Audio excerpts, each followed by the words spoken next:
నమస్కారం సిటీ వార్తలకు స్వాగతం. ముందుగా హెడ్లైన్స్. కొనసాగుతున్న అసెంబ్లీ సమావేశాలు. రాష్ట్రానికి పరిశ్రమలు రాకూడదనే లక్ష్యంతో వైసీపీ పనిచేస్తోంది. మంత్రి నారా లోకేష్ ఆగ్రహం.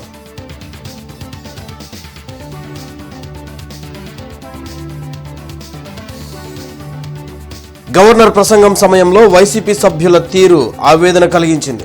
స్పీకర్ అయ్యన్న పాత్రుడు వ్యాఖ్య.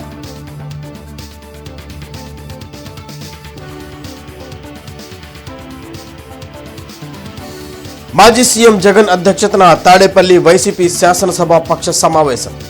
ఈసారి కూడా శాసనసభకు హాజరు కాకూడదని నిర్ణయం.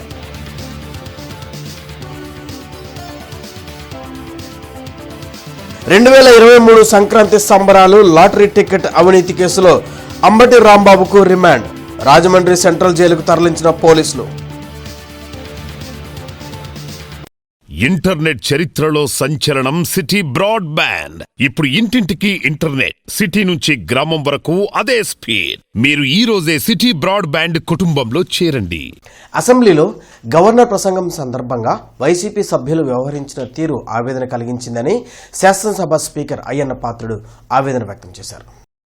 క్వశ్చన్ అవర్ 10 నిమిషాలకు ముందే ముగియడంతో స్పీకర్ అయ్యన్న పాత్రుడు సభను ఉద్దేశించి మాట్లాడారు. సభా వ్యవహారాలను తెలుసుకునేందుకు విద్యార్థులకు అనుమతి ఇచ్చామని, వారి ముందు ఇలా చేయడం వల్ల చులకన భావం ఏర్పడే అవకాశం ఉందని అన్నారు. వైసీపీ సభ్యులు దీనిపై ఆత్మవిమర్శ చేసుకోవాలని స్పీకర్ సూచించారు. విద్యార్థుల్లో చట్టసభలంటే అవగాహన పెంచే ఉద్దేశంతో వారిని సభా కార్యక్రమాలకి చూసేందుకు ఆహ్వానించాను. మీకు తెలుసు, ఒక సదుద్దేశం ఏంటంటే విద్యార్థులకు రాజకీయాలన్నా, చట్టసభలన్నా, ప్రజాప్రతినిధులన్నా సానుకూల అభిప్రాయం కలగాలన్న ఉద్దేశంతో వారిని ఆహ్వానించాను. కానీ మనం చేస్తున్నది ఏమిటి? గవర్నర్ గారి ప్రసంగాన్ని నినాదాలతో అడ్డుకొని కాగితాలు చింపి వెదజల్లని సభ్యుల ప్రవర్తన చూసి ఆ విద్యార్థులు ఏం నేర్చుకుంటారు? ఈ ఆలోచన నన్ను కలసివేసింది. మన అందరం కూడా ఆత్మహత్య చేసుకోవాల్సిన అవసరం ఉంది. ఆ పసిపిల్లల మనసులో చట్టసభలంటే చులకడ భావం ఒక్కసారి ఏర్పడితే దాన్ని తొలగించలేము. అంచేత రాబోయే రోజుల్లో మన గురించి మాట్లాడలేదు నేను. దీని కారకులు ఎవరో వాళ్ళందరూ కూడా ఆత్మ విమర్శ చేసుకోవాల్సిన అవసరం ఉందని చెప్పి ఈ శబ్దాలు వాళ్ళందరికీ పనిచేస్తానండి. ప్రైవేట్ కంపెనీలకు ప్రభుత్వ భూముల కేటాయింపులపై శాసనమండలిలో వాడివేడి చర్చ జరిగింది. మంత్రి నారా లోకేష్ వైసీపీ సభ్యుల ప్రశ్నలకు ధీటుగా సమాధానమిచ్చారు. 5 కంపెనీలకు మాత్రమే 99 పైసలకు భూములు ఇచ్చామని స్పష్టం చేశారు. క్రెడిబిలిటీ కంపెనీలకు భూములు కేటాయింపు చేస్తున్నట్టు తేల్చి చెప్పారు. గత ప్రభుత్వంలో పెట్టుబడులు పెట్టేందుకు పరిశ్రమలు ముందుకు రాలేదని, ఇప్పుడు కూటమి ప్రభుత్వంలో అలాంటి పరిస్థితి లేదన్నారు. యువతకు ఉపాధి అవకాశాలు పెంచేందుకు అనేక చర్యలు చేపట్టినట్లు మంత్రి లోకేష్ వివరించారు. మా ప్రభుత్వానికి అయితే పిల్లలకు ఉద్యోగాలు కల్పించే లక్ష్యంతో మేము పనిచేస్తాం. గవర్నమెంట్కి 2 రూపాయల ఆదాయం తగ్గినా పర్వాలేదు, ఇచ్చిన హామీ 20 లక్షల ఉద్యోగాలు మేము కల్పిస్తాం. That is our policy. లేదు మీకు ఆదాయం ఎక్కువ కావాలని పాలసీ మీకుంటే అది మీ పాలసీ. మా ప్రభుత్వం పాలసీ అయితే ఉద్యోగాల కల్పన అనేది ప్రభుత్వం పాలసీ. అధ్యక్ష ఇప్పుడు సాలపూరే సత్వాది అడిగారు అధ్యక్ష. ఇది ఏదో ర్యాండమ్ కంపెనీలు కాదు, క్రెడిబిలిటీ ఉన్న కంపెనీలు. కనీసం 5-6 రాష్ట్రాల్లో వాళ్ళు డెవలప్మెంట్ చేస్తున్న వారు, వాళ్ళకి ఏంటంటే అధ్యక్ష, వాళ్ళు బిల్డింగ్స్, వాళ్ళకి grade A office IT office space వాళ్ళు కట్టుకెళ్తారు అధ్యక్ష. ఇది పేపర్ కంపెనీలా? There all credible large scale players అధ్యక్ష. వాళ్ళ space they are among the top 5. 5 సంవత్సరాలు మనం ఇప్పటికీ చాలా నష్టపోయి ఉన్నాం. ఈ 18 నెలల్లో ఎవరు ఊహించిన విధంగా ఇంత పెద్ద పెద్ద పరిశ్రమలు తీసుకొచ్చారు అధ్యక్ష. మీరు ఒకసారి చూడండి అధ్యక్ష, ఈ 5 కంపెనీల్లో మీరు చూస్తే అధ్యక్ష, ఈ 99 పైసలకి ఇచ్చిన దానికి సుమారుగా 65,000 మందికి ఒక ఐటీ రంగంలోనే మేము ఉద్యోగాలు కల్పించబోతున్నాం అధ్యక్ష. 65,000 మందికి అధ్యక్ష. 5 కంపెనీలు అధ్యక్ష, 5 కంపెనీస్. ఆ లక్ష్యం 5 లక్షల ఉద్యోగాలు. ఒక ఐటీ రంగంలో 5 లక్షలు. గుంటూరు కోర్టులో మాజీ మంత్రి అంబటి రాంబాబును పీటీ వారెంట్పై సత్తెనపల్లి పోలీసులు ప్రవేశపెట్టారు. 2023లో నిర్వహించిన సంక్రాంతి సంబరాల్లో లక్కీ డిప్ పేరుతో అవినీతికి పాల్పడ్డారంటూ మాజీ మంత్రి అంబటి రాంబాబుపై కేసు నమోదైంది. రాజమండ్రి సెంట్రల్ జైల్లో రిమాండ్ ఖైదీగా ఉన్న ఆయనను ఈ కేసులో పీటీ వారెంట్పై సత్తెనపల్లి పోలీసులు గుంటూరు కోర్టులో హాజరుపరిచారు. విచారించిన న్యాయమూర్తి ఈ నెల 26 వరకు రిమాండ్ విధించారు. దీంతో ఆయనను రాజమండ్రి సెంట్రల్ జైలుకు తిరిగి తరలించారు. చంద్రబాబుపై చేసిన అనుచిత వ్యాఖ్యల కేసు, పట్టాపురం పిఎస్లో నమోదైన కేసుల్లో అంబటి రాంబాబుకు ఇప్పటికే బెయిల్ వచ్చింది. ఈరోజు అంబటి రాంబాబు గారిని రాజమండ్రి సెంట్రల్ జైలు నుంచి crime number 8/23 of Sattenapalli town PS వాళ్ళు నిన్న పీటీ వారెంట్ ఇవ్వమని కోర్టులో అడిగి ఆర్డర్ తీసుకొని వెంటనే వెళ్ళేసి రిమాండ్ మీద తీసుకొచ్చారు. కోర్టు వారు అతనికి 26 వరకు రిమాండ్ ఎక్స్టెండ్ చేస్తూ రిమాండ్ ఇచ్చారు. అలానే సత్తెనపల్లి టౌన్ పిఎస్ వాళ్ళు అతను ఎమ్మెల్యేగా ఉన్నప్పుడు 2021 నుంచి 24 వరకు సంక్రాంతి సంబరాలు ఉత్సవాల్లో భాగంగా అక్కడ లాటరీ టికెట్స్ ప్రతి టికెట్ విలువ 100 రూపాయల కింద అట్లా వాలంటరీ ద్వారా ఎవరైతే ఈ పెన్షన్ హోల్డర్స్ అంటారో వాళ్ళకి ఇచ్చారు బలవంతంగా అనేది అలిగేషన్. అసెంబ్లీలో గవర్నర్ ప్రసంగంపై చర్చ జరిగింది. ఎమ్మెల్యే తెనాలి శ్రావణ్ కుమార్ మాట్లాడారు. వాస్తవిక పరిస్థితులకు అనుగుణంగా గవర్నర్ ప్రసంగం ఉందని శ్రావణ్ కుమార్ అన్నారు. గత ప్రభుత్వ పాలనలో వ్యవస్థలు విధ్వంసం అయ్యాయని, రాష్ట్ర ఆర్థిక పరిస్థితి క్షీణించిందనేది వాస్తవమని చెప్పారు. 3 రాజధానుల పేరుతో రాష్ట్రానికి రాజధాని లేకుండా చేసిన ఘనత జగన్దని విమర్శించారు. అన్ని అడ్డంకులను అధిగమిస్తూ కూటమి ప్రభుత్వం అభివృద్ధి, సంక్షేమ పాలన అందించేందుకు సీఎం చంద్రబాబు నాయకత్వంలో అహర్నిశలు శ్రమిస్తుందని శ్రావణ్ కుమార్ వివరించారు. రాష్ట్ర వ్యాప్తంగా మరి ఈ 3 రాజధానుల 3 ముక్కల ఆటని నిర్బద్ధంగా తిరస్కరించి మరలా ప్రజలందరూ విసుగు చెంది 2024లో అపూర్వమైన ప్రజాదరణతో కూటమిని చంద్రబాబు గారి నాయకత్వంలో, పవన్ కళ్యాణ్ గారి ఆధ్వర్యంలో, అదేవిధంగా నరేంద్ర మోడీ గారి సారథ్యంలో బలపరిచి పెద్ద ఎత్తున మద్దతు తీసుకొచ్చారు. అధ్యక్ష, ఎప్పుడైతే అమరావతిని నాశనం చేశారని రాష్ట్ర ప్రజలందరూ భావించారో, ఎన్నికల సందర్భంలో కూడా ప్రస్తుత గౌరవ ముఖ్యమంత్రి అన్ని ప్రాంతాలు తిరిగి ఆంధ్రప్రదేశ్ రాజధాని అమరావతి ఉంటుంది. సీఎం చంద్రబాబు విజన్ కు నిదర్శనం గవర్నర్ ప్రసంగం అని ఎమ్మెల్యే నజీర్ అహ్మద్ అన్నారు. అసెంబ్లీలో గవర్నర్ ప్రసంగంపై చర్చలో భాగంగా ఎమ్మెల్యే నజీర్ అహ్మద్ మాట్లాడారు.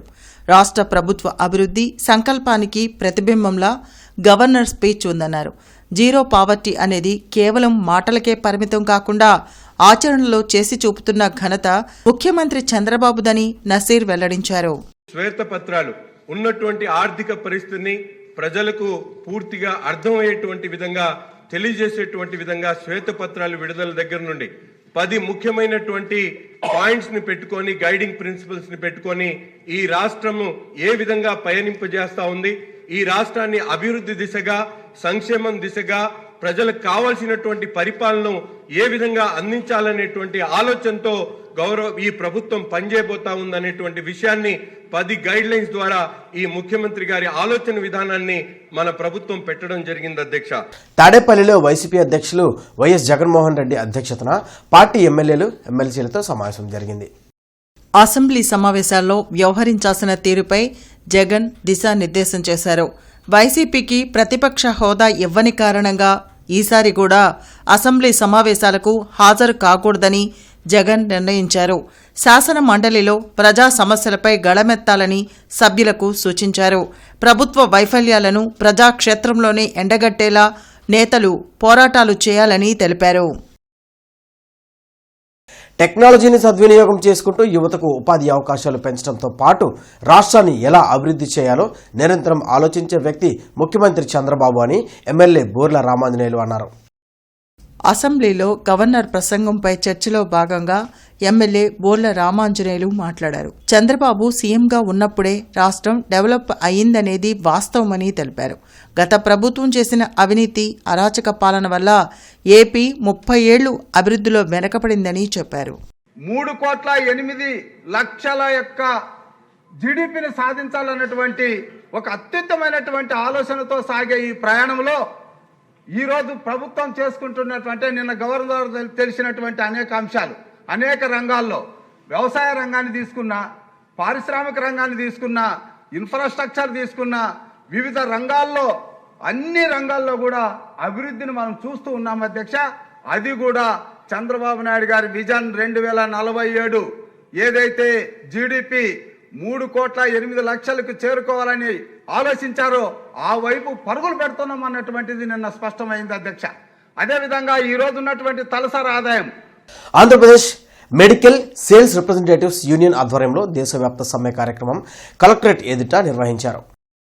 ఈ సందర్భంగా రాష్ట్ర అధ్యక్షులు కుమార్ మాట్లాడుతూ దేశంలో ఉన్న కార్మిక చట్టాలను రద్దు చేసి 4 లేబర్ కోడ్లను తెచ్చి కార్మికుల నడ్డు విరిచారని ఆరోపించారు. దానివలన రాష్ట్ర వ్యాప్తంగా ఉన్న 4 లక్షల మంది మెడికల్ సేల్స్ రిప్రజెంటేటివ్స్ ఇబ్బందులు పడుతున్నారని ఆవేదన వ్యక్తం చేశారు. సేల్స్ ప్రమోషన్ ఎంప్లాయీస్ చట్టం యథాతథంగా పునరుద్దరించాలని డిమాండ్ చేశారు. ఈ కార్యక్రమంలో ఫణీంద్ర, అబ్దుల్ సలీం, వెంకట్రావు, హనుమంతరావు, కంచుమాటి అజయ్ కుమార్ తదితరులు పాల్గొన్నారు. కేంద్ర ప్రభుత్వం ఇష్టానుసారంగా తీసుకొచ్చిన లేబర్ కోడ్స్ వ్యతిరేకంగా ఈరోజు సమ్మె పిలుపునిచ్చిన సంగతి తెలిసిందే. ఇందులో 4 లక్షల మంది medical and sales representative federation కూడా పాల్గొనాలని చెప్పేసి నిర్ణయం తీసుకుంది. అందులో భాగంగానే దేశవ్యాప్తంగా ఉన్న 4 లక్షల మంది మెడికల్ అండ్ సేల్స్ రిప్రజెంటేటివ్స్ కూడా ఈరోజు దేశవ్యాప్త సమ్మెలో పాల్గొంటున్నారు. ముఖ్యంగా ఈ లేబర్ కోడ్స్ వల్ల సేల్స్ ప్రమోషన్ ఎంప్లాయ్ యాక్ట్ అనేది ఏదైతే కనుక 1976 నుంచి మెడికల్ అండ్ సేల్స్ రిప్రజెంటేటివ్స్కి అమల్లో ఉందో అది పూర్తిగా నెరవేరే పరిస్థితి ఉంది. దాంతోపాటు ఎప్పుడు లేని విధంగా ఈ మా ప్రొఫెషన్లోకి కాంట్రాక్ట్ ఎంప్లాయ్మెంట్ పద్ధతి కూడా తీసుకొస్తున్నారు ఈ లేబర్ కోడ్స్ ద్వారా. దీన్ని కూడా మేము పూర్తిగా వ్యతిరేకిస్తున్నాము. వీటన్నిటికంటే మరీ ఘోరంగా 300 మంది కంటే తక్కువ ఉన్న ఎంప్లాయీస్ ఉన్న ఏ కంపెనీ అయినా సరే కూడా కాంపోజిషన్ ఇవ్వకుండా, ఒక నోటీస్ ఇవ్వకుండా ఇష్టానుసారంగా మూసేసే హక్కు కూడా ఈ లేబర్ కోడ్స్ కల్పిస్తున్నాయి. దీనివల్ల మా దాంట్లో దాదాపు 80% మంది కార్మికులు కూడా రోడ్డును పడే ప్రమాదం ఉంది. దాంట్లో మిగతా 20% మందిలో కూడా డివిజన్స్ కూడా క్లోజ్ అయిపోయే పరిస్థితి కూడా ఉంది. మెడికల్ కాలేజ్లో ఏర్పాటు చేసిన మెడ్ ఫ్యూజన్ కార్యక్రమం ఈ నెల 22వ తేదీ వరకు కొనసాగుతుందని ప్రిన్సిపాల్ డాక్టర్ సుందరాచారి వెల్లడించారు. ఈ నెల 4వ తేదీ నుంచి గుంటూరు మెడికల్ కాలేజ్లో ఏర్పాటు చేసిన మెడ్ ఫ్యూజన్ కార్యక్రమానికి విశేష స్పందన వస్తుందని ప్రిన్సిపల్ డాక్టర్ సుందరాచార్య తెలిపారు. ఈ మెడ్ ఫ్యూజన్ కార్యక్రమాన్ని ప్రతి విద్యార్థి చూడాల్సిన అవసరం ఉందన్నారు. దానివలన విద్యార్థుల్లో మెడికల్ విద్య వైపు వెళ్లాలనే కోరిక కలుగుతుందన్నారు. ప్రతిరోజు 4 నుంచి 5,000 మంది విద్యార్థులు వచ్చి ఈ ఎగ్జిబిషన్ను సందర్శిస్తున్నారని తెలిపారు. పరిస్థితిని బట్టి మరికొంతకాలం పొడిగిస్తామని ఆయన మీడియాకు వివరించారు. ప్రతిరోజు 4,000 నుంచి 5,000 మంది స్టూడెంట్స్ విజిట్ చేస్తున్నారు. ఆశ్చర్యానికి లోనవుతున్నారు, చాలా అనుభూతికి లోనవుతున్నారు, చాలా సంతోషపడుతున్నారు. ఈ ఎగ్జిబిషన్ కండక్ట్ చేయడం ముఖ్య ఉద్దేశం ఏంటంటే ప్రజల్లో, ముఖ్యంగా విద్యార్థుల్లో మెడిసిన్ మీద ఆసక్తి కలుగజేయడం కోసం, భవిష్యత్తులో వాళ్ళు ఎంచుకునే ప్రొఫెషన్లో ఈ మెడిసిన్ అనేది వాళ్ళకి ఒక స్పార్క్గా ఉపయోగపడుతుందని, ఇప్పటివరకు ఎంబీబీఎస్ అనే ఆలోచన లేని వాళ్ళు ఇది విజిట్ చేసిన తర్వాత, ముఖ్యంగా ఎనాటమీ డిపార్ట్మెంట్ కానీ, ఫారెన్సిక్ డిపార్ట్మెంట్ కానీ, పీడియాట్రిక్స్ డిపార్ట్మెంట్ కానీ అక్కడ ఉన్న ఆ స్పెసిమెన్స్ని చూసి, ఆ మోడల్స్ని చూసి వాళ్ళు ఈ నెల 22 వరకు ఉంటుందని అనుకుంటున్నాం. రెస్పాన్స్ని బట్టి పొడిగించే అవకాశం ఉంది. శ్రీశైలం మల్లన్నకు సమర్పించే తలపాగాకు పాండురంగ నగరంలోని శ్రీ గంగా బ్రహ్మరాంబ సమేత మల్లికార్జున స్వామివారి దేవస్థానంలో ప్రత్యేక పూజలు నిర్వహించారు. వెల్లంపల్లికి చెందిన అందే వెంకటరత్నం గత 4 సంవత్సరాలుగా శ్రీశైల దేవస్థానానికి స్వయంగా తయారు చేసిన తలపాగా సమర్పిస్తున్నారు. ఆ క్రమంలోనే రానున్న శివరాత్రికి స్వామివారికి సమర్పించేందుకు తీసుకువెళ్తున్న తలపాగాకు పాండురంగ నగర్లోని శ్రీ గంగా బ్రహ్మరాంబ సమేత మల్లికార్జున స్వామివారి దేవస్థానంలో ప్రత్యేక పూజలు నిర్వహించి భక్తుల సందర్శనానికి అవకాశం కల్పించారు. ఈ సందర్భంగా తలపాగా తయారీదారులు అందే వెంకటరత్నం మాట్లాడుతూ తాను జీవించి ఉన్నంతకాలం స్వామివారికి తలపాగా తయారు చేసి అందిస్తామని అన్నారు. శివరాత్రి పర్వదినం సందర్భంగా జరిగే కళ్యాణంలో ఈ తలపాగాను ఉపయోగిస్తారని ఆలయ అర్చకులు అబ్బిరాల అనిల్ కుమార్ శర్మ వెల్లడించారు. ఈ కార్యక్రమంలో president Bonaboyina Suresh, vice president Musalayya, Ramarao, Nagabhushanam, Shri Swamy Sai Sudhakar, Suresh, Naresh, Lakshmaiah తదితరులు పాల్గొన్నారు. నాకు స్వామివారి మీద బాగా భక్తి అండి చిన్నప్పటి నుంచి. అయితే మా ఊర్లో ఇంతవరకు ఎవరు నేయలేదండి నేతలు ఇటువంటివి. నేసేంత అర్హత కూడా గమ్మున అందరికీ సాధ్యపడదండి. ఏదో సంకల్పంగానే భగవంతుని నమ్ముకుని చేయడం వల్ల నేను ఇది 4వ సంవత్సరం అండి. ఇది ప్రతి సంవత్సరం నేసి స్వామివారికి సమర్పిస్తున్నానండి. ఈ సంవత్సరం కూడా అన్నిటికంటే కొంచెం ఎక్కువ సైజుగా కొంచెం నేసానండి సంవత్సరం. అయితే ఇప్పుడు మీ అందరూ కూడా దీన్ని సంతోషించినందుకు కూడా నాకు సంతోషంగా ఉందండి. శ్రీశైలానికి ఒక శివరాత్రి నాడు ఉండేటువంటి ఒక గొప్పతనంలో ఒక ఈ తలపాక చుట్టడమే బాగా గొప్ప విశేషం అన్నమాట అండి. మల్లికార్జున స్వామి వారికి ఆలయ ప్రాంగణంలో ఎంతో విశేషముగా శ్రీశైలంలో మహాశివరాత్రి నాడు లింగోద్భవ కాలంలో ఆలయ శిఖరానికి నవనందులకు నాడీ సంధానంగా చేసే ఈ యొక్క శ్వేత వస్త్రము మన దేవాలయంకు వచ్చి ఉన్నది. ఈ యొక్క నాడీ సంధానం ఎందుకు చేస్తారంటే లింగోద్భవ కాలంలో అంటే స్వామివారు ఉద్భవించడానికి ప్రారంభ సమయంలో అసురులు ఆ యొక్క స్వామివారిని ఉద్భవించకుండా ఉండటం కోసం నలుమూలల 8 పక్కల ఆ యొక్క అసురులు అడ్డుపడుతూ ఉంటారన్నమాట. ఆ యొక్క అడ్డు తొలగించడం కోసంగా ఆ యొక్క అష్టదిక్పాలకులుగా ఆ యొక్క నవనందులకు దిగ్బంధనం చేసి ఆ యొక్క శ్వేత వస్త్రాన్ని ఒక గుర్రానికి ఒక నాడిలాగా ఎలా అయితే పగ్గాలాగా ఎలా అయితే పట్టుకుంటారో స్వామివారి యొక్క శిఖరానికి త్రిశూలానికి ఈ యొక్క పగ్గాలు కట్టడం జరుగుతుంది. నగరంలో దేశవ్యాప్త సమ్మె ఘనంగా నిర్వహించారు. ఈ సమ్మెలో వేలాది కార్మికులు, రైతులు, వివిధ రంగాల ఉద్యోగులు పాల్గొని లేబర్ కోడ్స్ రద్దు చేయాలని డిమాండ్ చేశారు. ఈ ర్యాలీ శ్రీ వెంకటేశ్వర విజ్ఞాన మందిరం నుండి కలెక్టర్ కార్యాలయం వరకు జరిగింది. అనంతరం అక్కడ ఏర్పాటు చేసిన బహిరంగ సభలో కార్మిక సంఘాలు, రైతు సంఘాల నాయకులు మాట్లాడారు. కార్మికులను బాధితులుగా మార్చే 4 లేబర్ కోడ్స్ ను రద్దు చేయాలని, విశాఖ ఉక్కుతో సహా ప్రభుత్వ రంగ సంస్థ ప్రైవేటీకరణను ఆపాలని ఆందోళనకారులు కోరారు. కనీస వేతనం 30,000 చెల్లించాలని, స్కీమ్ వర్కర్లను ప్రభుత్వ ఉద్యోగులుగా గుర్తించాలని డిమాండ్ చేశారు. అసంఘటిత రంగ కార్మికులకు పీఎఫ్, ఈఎస్ఐ ఇన్సూరెన్స్ కల్పిస్తూ సమగ్ర చట్టం తీసుకురావాలని, ముఠా, ఆటో, బిల్డింగ్, గిగ్ వర్కర్స్ ను రక్షించాలని తెలిపారు. ఉపాధి హామీ పథకాన్ని పట్టణ ప్రాంతంలో కూడా అమలు చేసి 200 రోజులు పని కల్పించాలని, సిపిఎస్ రద్దు చేసి పాత పెన్షన్ విధానాన్ని అమలు చేయాలని కోరారు. ఈ కార్యక్రమంలో అన్ని కార్మిక సంఘాలు, రైతు సంఘాలు పాల్గొన్నాయి.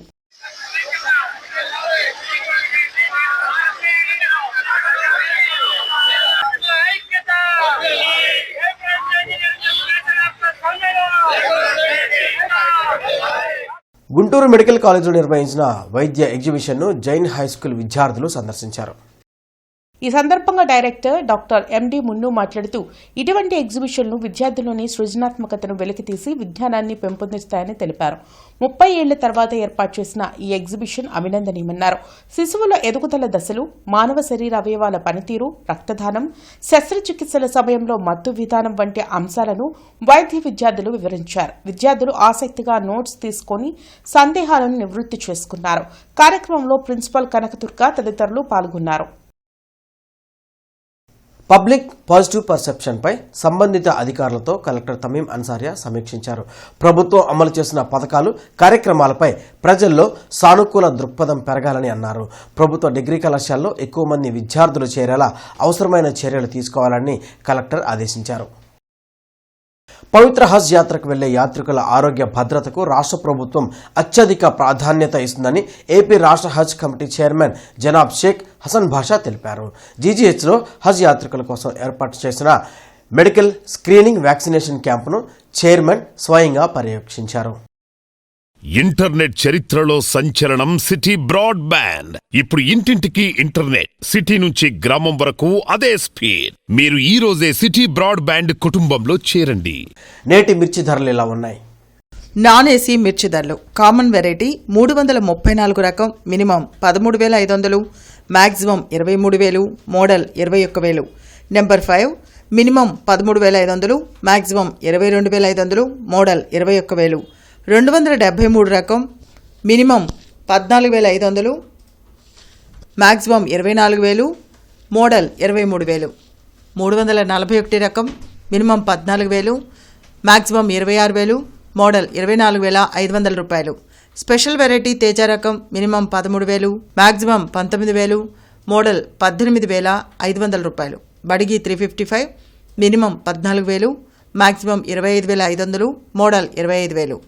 దేవనారు డీలక్స్ మినిమం 15,500, మ్యాక్సిమం 27,500, మోడల్ 26,500 రూపాయలు. ఆర్మూర్ రకం మినిమం 13,000, మ్యాక్సిమం 17,500, మోడల్ 17,000.